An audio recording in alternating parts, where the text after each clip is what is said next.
BJP ರಾಜ್ಯಾಧ್ಯಕ್ಷ ಹೇಳಿದ್ದಾರೆ ಬಾಲಕೃಷ್ಣ ರಾಜ್ಯದ ಜನರಿಗೆ ಅವಮಾನ ಮಾಡ್ತಿದ್ದಾರೆ ಅವರು. ಬಿಜೆಪಿಯವ್ರ ಮಾತಿಗೆ ನಾವು ಉತ್ತರ ಕೊಡೋಕೆ ತಯಾರಿಲ್ಲ. ನಂಬರ್ 1.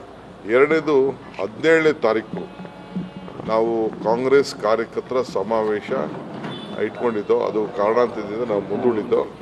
ಈಗ 17ನೇ ತಾರೀಕು ಮಂಗಳೂರಿನಲ್ಲಿ ಮಲ್ಲಿಕಾರ್ಜುನ್ ಖರ್ಗೆ ಅವರ ಮುಖಂಡತ್ವದಲ್ಲಿ ಕರ್ನಾಟಕ ರಾಜ್ಯದ ಕಾಂಗ್ರೆಸ್ ಕಾರ್ಯಕರ್ತರ ಸಮಾವೇಶ ನಡೀತದೆ. ಕರ್ನಾಟಕ ರಾಜ್ಯದ ಎಲ್ಲ ಮೂಲೆಯಿಂದ ಕಾರ್ಯಕರ್ತರು ಮಂಗಳೂರಿಗೆ ಬರಬೇಕು 17ನೇ ತಾರೀಕು. ಈ ಡೇಟನ್ನು ನಾನು ತಮ್ಮ ಮುಖಾಂತರ ರಾಜ್ಯದ ಜನತೆಗೆ, ಮಂಗಳೂರವ್ರಿಗೆ ಎಲ್ಲರಿಗೂ ಕೂಡ ನಾನು ಈ ಸಂದರ್ಭದಲ್ಲಿ ತಿಳಿಸ್ತಾ ಇದ್ದೇನೆ. ಬಿಜೆಪಿ ರಾಜ್ಯಾಧ್ಯಕ್ಷ ಹೇಳಿದ್ದಾರೆ ಬಾಲಕೃಷ್ಣ ರಾಜ್ಯದ ಜನರಿಗೆ ಅವಮಾನ ಮಾಡ್ತಿದ್ದಾರೆ ಅವರು. ಬಿಜೆಪಿಯವ್ರ ಮಾತಿಗೆ ನಾವು ಉತ್ತರ ಕೊಡೋಕೆ ತಯಾರಿಲ್ಲ. ನಂಬರ್ 1.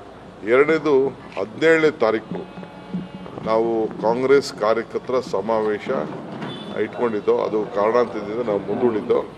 ಈಗ 17ನೇ ತಾರೀಕು ಮಂಗಳೂರಿನಲ್ಲಿ ಮಲ್ಲಿಕಾರ್ಜುನ್ ಖರ್ಗೆ ಅವರ ಮುಖಂಡತ್ವದಲ್ಲಿ ಕರ್ನಾಟಕ ರಾಜ್ಯದ ಕಾಂಗ್ರೆಸ್ ಕಾರ್ಯಕರ್ತರ ಸಮಾವೇಶ ನಡೀತದೆ. ಕರ್ನಾಟಕ ರಾಜ್ಯದ ಎಲ್ಲ ಮೂಲೆಯಿಂದ ಕಾರ್ಯಕರ್ತರು ಮಂಗಳೂರಿಗೆ ಬರಬೇಕು 17ನೇ ತಾರೀಕು.